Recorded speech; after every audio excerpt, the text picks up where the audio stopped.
नमस्ते साथियों, मैं उम्मीद करता हूं कि आप लोग एकदम मस्त होंगे। आज की थ्योरी की इस सीरीज में ये हमारी आखिरी वीडियो नरेशन की। अभी तक जिन लोगों ने हमारी नरेशन के पार्ट 1 और नरेशन के पार्ट 2 थ्योरी की वीडियो नहीं देखी है वो पहले जाकर उसको देख लेंगे। इसमें मैंने इम्परेटिव के नियम और एक्सक्लेमेटरी सेंटेंस को कवर करने की कोशिश की है, क्योंकि बाकी को मैं पहले कवर कर चुका था। तो ज़्यादा समय न वेस्ट करते हुए हम बढ़ेंगे अपने थ्योरी की तरफ। हालांकि ये मुझे पार्ट 2 में ही कवर कर देना था, लेकिन कुछ तकनीकी गड़बड़ियों की वजह से और लाइट ना होने की वजह से इसको मैंने अलग अलग पार्ट में रखा है। कोई बात नहीं, आप लोग इसको भी वीडियो देख सकते हैं, लेकिन ये सीरीज है पार्ट 1, पार्ट 2, पार्ट 3 आप जरूर देखेंगे। पार्ट 1 में मैंने अच्छे से समझा रखा है। पार्ट 2 में मैंने क्या कर रखा है, इंट्रोगेटिव और शायद ऑप्टेटिव को भी ले रखा है, इम्परेटिव को भी ले रखा है, इंट्रोगेटिव को भी ले रखा है, लेकिन उसमें एक्सक्लेमेटरी और लेट के नियम इम्परेटिव वाले छूट गए थे, तो उसी को हम इसी में कवर करेंगे। तो भाइयों आप लोग याद रखिएगा, इम्परेटिव सेंटेंस विथ लेट आप सभी भी जानते हैं, जहाँ कहीं भी इम्परेटिव सेंटेंस होता है वहाँ पर कोई ना कोई भाव जरूर होता है। जहाँ कहीं भी इम्परेटिव सेंटेंस होता है वहाँ पर कोई ना कोई भाव जरूर होता है, और हम भाव के अनुसार ही सेड अथवा सेड टू को चेंज करके कुछ ना कुछ जरूर लिखते हैं। तो यहाँ पर हमारा क्या है, आज हम पढ़ेंगे इस भाव में लेट का नियम। आप लोग याद रखिएगा, जहाँ कहीं भी लेट लगा होता है वहाँ पर 3 भाव सबसे ज़्यादा देखने को मिलते हैं। पहला आता है हमारा प्रपोजल, दूसरा होता है हमारा रिक्वेस्ट, तीसरा हमारा होता है कमांड। मतलब कि जहाँ पर इम्परेटिव होता है वहाँ पर कोई ना कोई भाव तो जरूर निकलेगा, लेकिन अगर इम्परेटिव के साथ लेट का नियम लग जाता है तो वहाँ पर ज़्यादातर 3 भाव को यह निकालता है। पहला हमारा होता है प्रपोजल, दूसरा हमारा होता है रिक्वेस्ट, तीसरा हमारा होता है कमांड। इसमें क्या करते हैं, अगर हमारा सेंटेंस में प्रपोजल भाव निकलेगा, याद रखिएगा जब ये आपके पेपर में क्वेश्चन आएगा वहाँ पर प्रपोजल लिखा नहीं रहेगा, प्रपोजल का भाव रहेगा। रिक्वेस्ट लिखा नहीं रहेगा, रिक्वेस्ट का भाव लगा रहेगा। कमांड लिखा नहीं रहेगा, कमांड का भाव रहेगा। इतना समझ पाए? ये तो आपको आसान सी बात है, आपको समझ में आ ही गया होगा। मैं ये बता रहा हूँ, अगर आपके सेंटेंस में इम्परेटिव है और प्रपोजल का भाव आ रहा है तब सेड अथवा सेड टू को हटा करके तब वहाँ पर सेड और सेड टू को हटा करके किस में बदलेंगे, प्रपोज्ड में बदलेंगे। किस में बदलेंगे, प्रपोज्ड में बदलेंगे या फिर सजेस्टेड में बदलेंगे। किस में बदलेंगे, प्रपोज्ड में बदलेंगे या फिर सजेस्टेड में बदलेंगे। ऐसा क्यों? क्योंकि प्रपोजल का मतलब होता है प्रस्ताव। प्रपोजल का क्या मतलब होता है, प्रस्ताव। प्रस्ताव मीन्स जब हम किसी दूसरे को कोई काम करने के लिए अपनी तरफ से सलाह देते हैं या उनको कुछ करने के लिए हम कुछ बताते हैं, उसी को हम कहते हैं प्रस्ताव। और प्रपोज्ड का मतलब भी प्रस्ताव होता है, सजेस्टेड का मतलब भी प्रस्ताव होता है। आप लोगों ने इंस्टाग्राम फेसबुक तो चलाया ही होगा, उसमें बकायदा आ जाता है सजेशन में किसी न किसी का नाम जरूर आ जाता है। तो आप यहाँ से भी समझ सकते हैं, अगर हमारा रिक्वेस्ट आ रहा है मतलब कौन सा भाव निकलेगा, रिक्वेस्ट का भाव निकलेगा, तब हम इसमें क्या लिखेंगे, रिक्वेस्ट में ईडी जोड़ देंगे। वहाँ पर भी रिक्वेस्ट लिखा था, यहाँ पर भी रिक्वेस्ट लिखेंगे, लेकिन इसमें ईडी लगा करके रिक्वेस्टेड में बदल देंगे। क्यों? रिक्वेस्ट का मतलब होता है प्रार्थना करना, या फिर आप निवेदन भी इसको समझ सकते हैं। अगर हमारा कमांड का भाव निकल रहा है तब क्या करेंगे, तब कमांड को हम बदल देंगे ऑर्डर्ड में। याद रखिएगा, कमांड लिखा नहीं रहेगा, कमांड का भाव निकलेगा, और ये सभी हमको सेड अथवा सेड टू को हटा कर ही लिखना है। इतना समझ में आया? बिल्कुल, मैं कहता हूँ आपको समझ में आया होगा। तो पहले हम पढ़ेंगे प्रपोजल के बारे में। प्रपोजल को मैं अभी बता कर हटा हूँ, किस में बदलेंगे भाई, पहले बदलेंगे प्रपोज्ड में, और दूसरा किस में बदलेंगे, सजेस्टेड में बदलेंगे। इतना समझ में आया? बिल्कुल आपको समझ में आया होगा। दूसरा, अगर प्रपोजल का भाव होगा तो इसमें कंजंक्शन कौन सी लगाएंगे? मैं लिख रहा हूं यहां पर, इसमें हम कंजंक्शन का प्रयोग करेंगे दैट। इतना समझ में आया? बिल्कुल आपको समझ में आया होगा। और दूसरा, जहां कहीं भी लेट का प्रयोग होता है, याद रखिएगा, जहां कहीं भी लेट का प्रयोग होता है उसके जस्ट बाद हमारा ऑब्जेक्ट जरूर होता है। लेट हमेशा ऑब्जेक्ट को लेकर ही साथ चलेगा और हमने अधिकतर देखा है कि लेट के साथ किसका प्रयोग होगा? अस का प्रयोग होता है। इतना भेजे में गई बात बिल्कुल आई होगी। तो हम अस को किस में बदलेंगे? जल्दी से बताइए। अस को या तो हम वी में बदलेंगे या तो हम दे में बदलेंगे। इतना समझ में आया?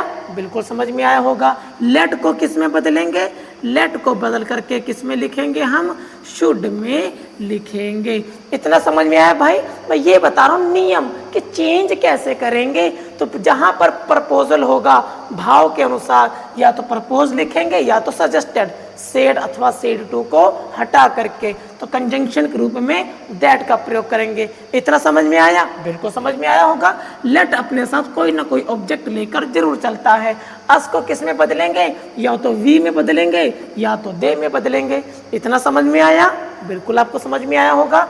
और इसका भी काम हो चुका है। लेट बचा है। लेट को किस में बदलेंगे? लेट को हम बदलेंगे शुड में। इतना आया? बिल्कुल आपको आया होगा। अब समस्या ये यहाँ पर ये समझने वाली है, जब कभी भी हम लेटस को, अभी बताया लेट को किस में बदलेंगे? शुड में बदलेंगे। ये तो आसान था, चलो समझ में आ गया। अस को किस में बदलेंगे?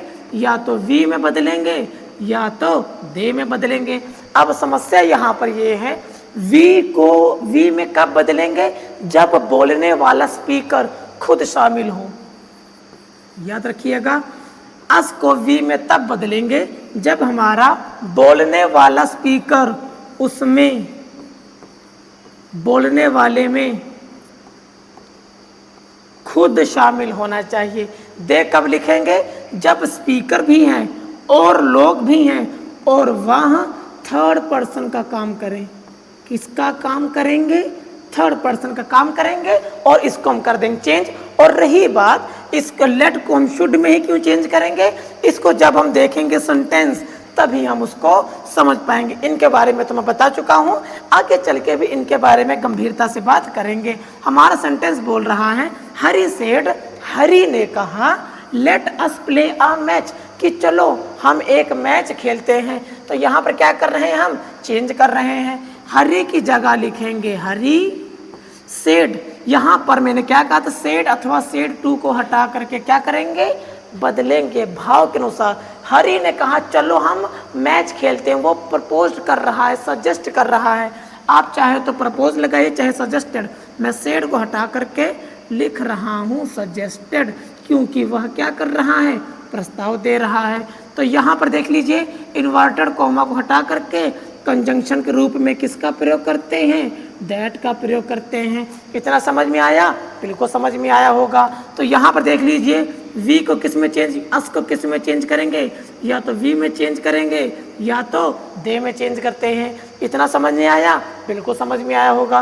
तो यहाँ पर चेंज करके मैं क्या लिखूंगा? दे लिखूंगा। चलिए भाई, क्योंकि वो थर्ड पर्सन हो चुके हैं तो लेट को किस में बदलेंगे? लेट को शुड में बदलेंगे। तो यहाँ पर क्या हो जाएगा? शुड हो जाएगा। इतना कर आसानी खत्म? बिल्कुल खत्म। प्ले अ मैच, प्ले की जगह प्ले, आ की जगह आ, मैच की जगह मैच, फुल स्टॉप लगा करके काम को कर देंगे खत्म। और हम बढ़ेंगे अपने अगले क्वेश्चन की तरफ। इसी तरीके से हमारा ये भी है। चलिए अब हम क्या करेंगे? हम उसी को चेंज करेंगे जो चेंज होने वाला है, बाकी को वही लिखेंगे। मोहन की जगह मोहन, सेड टू को जगह किस में लिखेंगे? सजेस्टेड। सेड टू की जगह क्या लिखेंगे? सजेस्टेड। क्यों? सेंटेंस पढ़ेंगे। Mohan said to his friend, Mohan ने अपने मित्र से कहा, let us go out for a walk such a fine weather, कि हमको इस अच्छे मौसम में क्या करना चाहिए? बाहर खेलने जाना चाहिए। तो मोहन की जगह लिखेंगे मोहन, सेड टू को किस में लिखेंगे? सजेस्टेड में लिखेंगे। हिज की जगह हिज लिखेंगे, फ्रेंड की जगह फ्रेंड लिखेंगे। इसको हटा करके दैट लिखेंगे कि उन्हें सलाह दी कि उन्हें खेलना चाहिए, कि वो अपने बारे में तो बोल रहा है लेकिन थर्ड पर्सन तरह की, जैसे हमें यह नहीं करना चाहिए, उन्हें वह नहीं करना चाहिए था, उन्हें मतलब वो नहीं, खुद वाला ही थर्ड पर्सन वाला। तो अस की जगह क्या लिखेंगे, दे लिखेंगे। चलिए ये भी कट जाएगा हमारा। लेट की जगह क्या लिखेंगे, शुड लिखेंगे। चलिए लेट की जगह हम शुड लिख देंगे। गो की जगह गो, आउट की जगह आउट, फोर की जगह फोर, आ की जगह आ, वाल की जगह वाल्क, इन की जगह इन, सच की जगह सच, आ की जगह आ, फाइन की जगह फाइन, वेदर की जगह वेदर, फुल स्टॉप लगा करके बाकी हम हटा देंगे। क्यों, क्योंकि मैंने पहले ही बता दिया था असर्टिव को असर्टिव में ही बदलेंगे, इंट्रोगेटिव को भी असर्टिव में बदलेंगे, इम्परेटिव को भी असर्टिव में बदलेंगे, ऑप्टेटिव को भी असर्टिव में बदलते हैं, एक्सक्लेमेटरी को भी हम असर्टिव में बदलते हैं। चलिए ये तो आपको मालूम ही था। अगला सेंटेंस देखेंगे क्या बोल रहा है। I said to my friend, मैंने अपने मित्र से कहा, let us go some holy place. तो ये भी क्या है, देखिए आई की जगह आई लिखेंगे, सेड टू को चेंज करके लिखेंगे सजेस्टेड, सेड टू को चेंज करके क्या लिखेंगे, हम लिखेंगे सजेस्टेड। माई की जगह माई हो जाएगा, फ्रेंड की जगह फ्रेंड हो जाएगा, इन्वर्टेड कॉमा को हटा करके दैट लगा देंगे, अस को चेंज करके लिखेंगे दे, कोई बात नहीं है।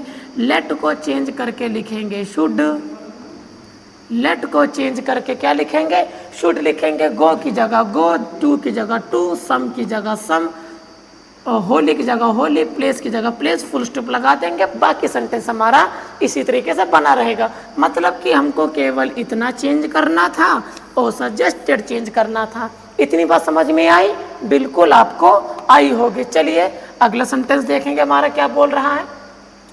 अगला सेंटेंस बोल रहा है इम्परेटिव सेंटेंस। इम्परेटिव सेंटेंस वैसे लेफ्ट में बता ही चुका हूँ आपको, प्रपोजल वाला में बता चुका हूँ, जिसमें दूसरा आदमी किसी को प्रस्ताव देता है। अगला हमारा क्या बोल रहा है, रिक्वेस्ट बोल रहा है।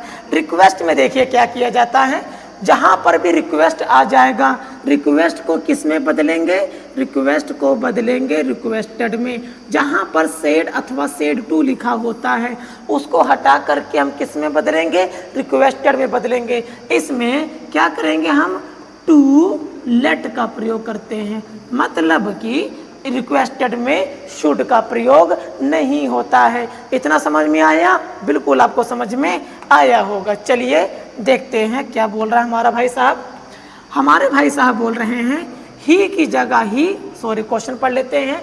ही सेड टू हिज ऑफिसर, उसने अपने ऑफिसर से कहा लेट मी गो होम, कि मुझे घर जाने दिया जाए। तो ही की जगह ही वो क्या कर रहा है भाई, विनम्रता से निवेदन कर रहा है, भाई मुझको घर जाने दिया जाए। अब वो ऑफिसर है तो जाहिर सी बात है वो ऑफिसर से नीचे वाला एम्प्लॉय होगा। तो यहाँ पर सेड टू को हटा करके क्या लिखेंगे, रिक्वेस्ट लिखेंगे। ही रिक्वेस्टेड, उसने प्रार्थना की, किससे प्रार्थना की, हिज ऑफिसर। हिज की जगह हिज, ऑफिसर की जगह ऑफिसर। इन्वर्टेड कॉमा हटा करके यहाँ पर बना देंगे इन्फिनिटिव। तो यहाँ पर लिखेंगे टू, लेट की जगह लेट मी। मी हमारा कौन सा प्रोनाउन है, मी हमारा फर्स्ट पर्सन प्रोनाउन है। चेंज इनटू किसके अनुसार, फर्स्ट पर्सन के अनुसार, सॉरी सब्जेक्ट के, रिपोर्टिंग वर्ब के सब्जेक्ट के अनुसार। तो ही, मी हमारा क्या है, ऑब्जेक्ट है। ही का ऑब्जेक्ट क्या हो जाएगा, हिम हो जाएगा। गो की जगह गो, होम की जगह होम। तो इसका हो जाएगा he requested his officer to let him go home. समझ में आया, बिल्कुल समझ में आया। मतलब कि प्रार्थना वाले में, रिक्वेस्ट वाले में प्रपोजल की तरह ज़्यादा तीन झाम नहीं है चेंज करने वाला। चलिए इसको आप एक तरीके से और चेंज कर सकते हैं, उसको हम बताएंगे बाद में। चलिए अगला हमारा क्या है, इम्परेटिव विथ लेट। आपको मैं प्रपोजल वाला बता चुका हूँ, आपको मैं रिक्वेस्ट वाला बता चुका हूँ, और आपको अब बचा है कमांड वाला। कमांड वाले को मैंने कैसे बताया था, कमांड मीन्स होता है निर्देश देना, किसी को आदेश देना। तो कमांड में सेड अथवा सेड टू को हटा करके किस में बदलेंगे, ऑर्डर्ड में बदलेंगे।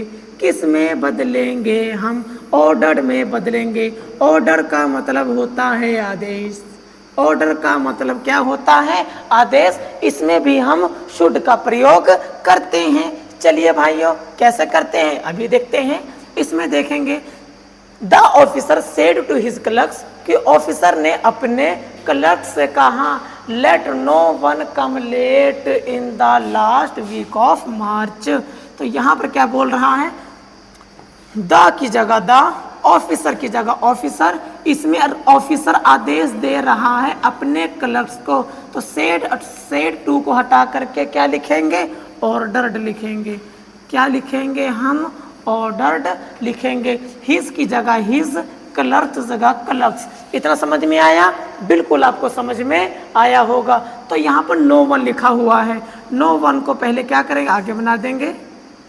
नो वन की जगह क्या लिखेंगे? नो वन लिखेंगे। इतना समझ में आया? लेट को किस में बदलेंगे? लेट को हम शुड में बदलेंगे। इतना समझ में आया? बिल्कुल समझ में आया होगा। कम की जगह कम लिखेंगे, लेट की जगह लेट लिखेंगे, इन की जगह इन लिखेंगे, और हम द की जगह द लिखेंगे, लास्ट की जगह लास्ट लिखेंगे, वीक की जगह वीक लिखेंगे, ऑफ की जगह ऑफ लिखेंगे, मार्च की जगह पर मार्च लिखेंगे, लगा देंगे फुल स्टॉप। समझ में आया? बिल्कुल आपको समझ में आया होगा। अगला हमारा सेंटेंस है एक्सक्लामेटरी सेंटेंस। आप लोग भी जानते हैं, जहां कहीं भी एक्सक्लामेटरी सेंटेंस होता है वहां पर अचानक, वहां पर क्या होती है? अचानक भाव निकलता है। कौन सा भाव निकलेगा?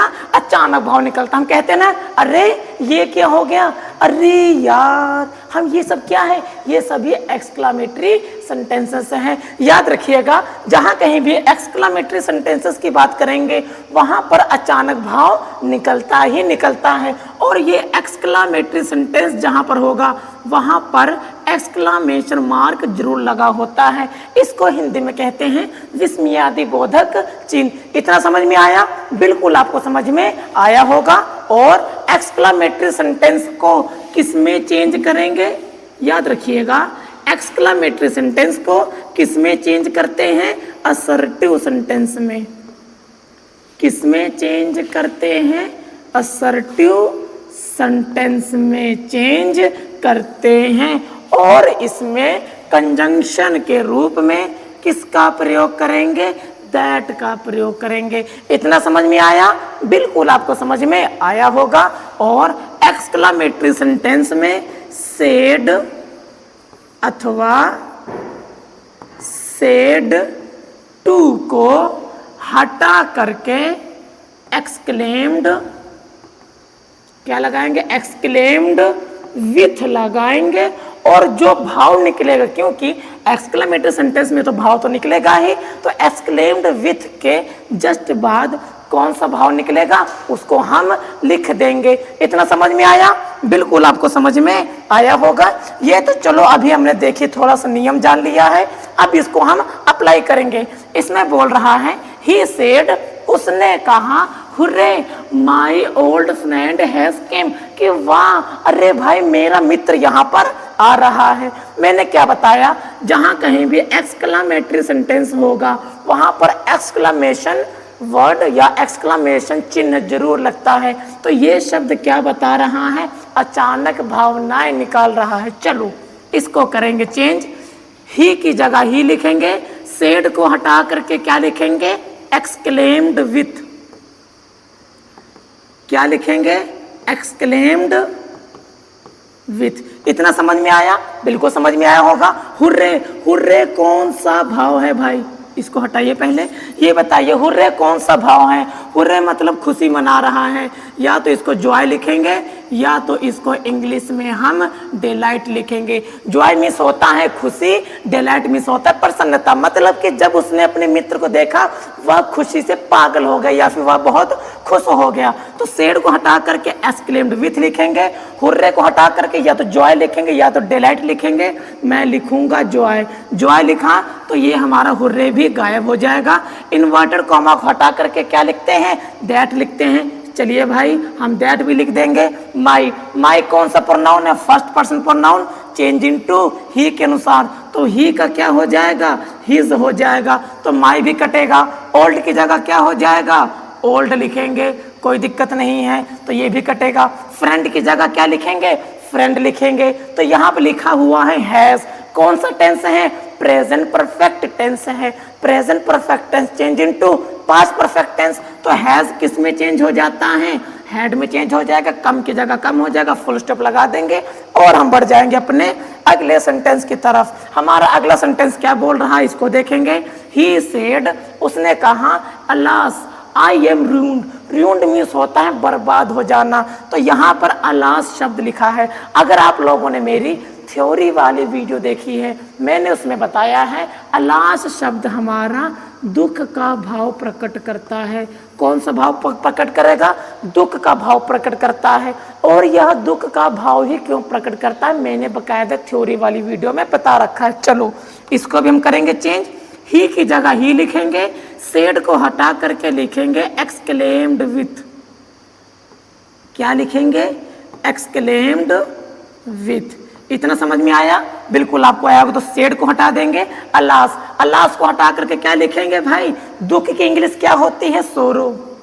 तो यहाँ पे क्या लिखेंगे हम? सोरो लिखेंगे। तो हमारा ये भी कट जाएगा। इन्वर्टेड कॉमा को हटा करके क्या लिखेंगे हम? दैट लिखेंगे। इतना समझ में आया? बिल्कुल आया होगा। I first person pronoun change into he के अनुसार, तो आई की जगह क्या लिखेंगे? ही लिखेंगे। एम की जगह क्या लिखेंगे? वाज लिखेंगे। रूंड की जगह क्या लिखेंगे? रूंड लिखेंगे, फुल स्टॉप लगा करके और हम बढ़ जाएंगे अपने अगले सेंटेंस की तरफ। अब देखिए हमारा अगला सेंटेंस क्या बोल रहा है, देखेंगे।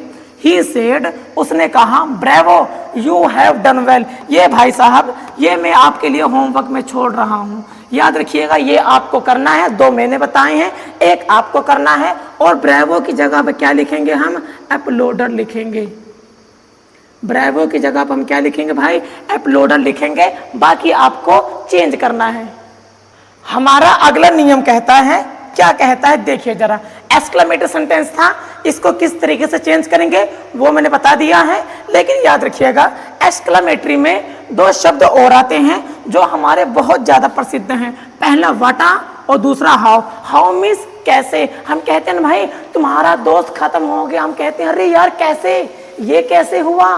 तो ये क्या है? अचानक भाव निकाल दिया है। तो इसमें एक अतरंगा सा नियम यहाँ है, जब कभी भी ऐसे शब्द जैसे वाटा हो जाए और हाउ हो जाए, इनके जस्ट बाद अगर हम या कोई भी एडजेक्टिव आ जाती है, याद रखिएगा, अगर वट आ के जस्ट बाद और हाउ के जस्ट बाद एडजेक्टिव आ जाती है तो हम किसका प्रयोग करेंगे? हम वहां पर वेरी का प्रयोग करेंगे इनडायरेक्ट नरेशन में। अगर वट आ और हाउ के जस्ट बाद नाउन आ जाता है तब वहां पर हम किसका प्रयोग करेंगे?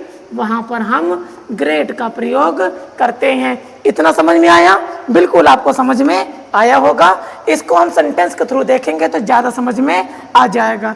इसमें बोल रहे रामू सेड, रामू ने कहा, how fast you are walking, कि तुम कितनी तेज टहल रहे हो। यहाँ पर देखो हाउ लिखा है, बहुत बढ़िया है। फास्ट, फास्ट हमारी कौन से पार्ट्स ऑफ स्पीच हैं? फास्ट हमारी एडजेक्टिव है। तो हाउ के जस्ट बाद क्या आ गया है? एडजेक्टिव आ गया है। तो इसको किस में बदलेंगे भाई साहब? इसको बदलेंगे हम वेरी में। कैसे बदलेंगे देखेंगे। राम की जगह राम, सेड टू को हटा करके लिखेंगे एक्सक्लेम्ड।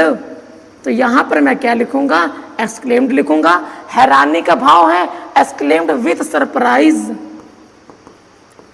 Exclaim with surprise. इतना समझ में आया? बिल्कुल आपको समझ में आया होगा। तो ये भी हटेगा हमारा, हाउ भी हमारा हट जाएगा। तो इसको हटा करके क्या लिखेंगे? दैट लिखेंगे।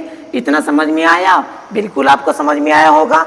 यू चेंज इनटू किसके अनुसार? इसके अनुसार, मतलब सेकंड पर्सन प्रोनाउन ऑब्जेक्ट के ऑब्जेक्ट रिपोर्टिंग वर्ब के ऑब्जेक्ट के अनुसार। तो यहाँ पर तो ऑब्जेक्ट नहीं है, हम कुछ भी मान लेंगे। यहाँ पर मैं आई मान लेता हूँ। यू कटेगा, present continuous tense change into past continuous tense.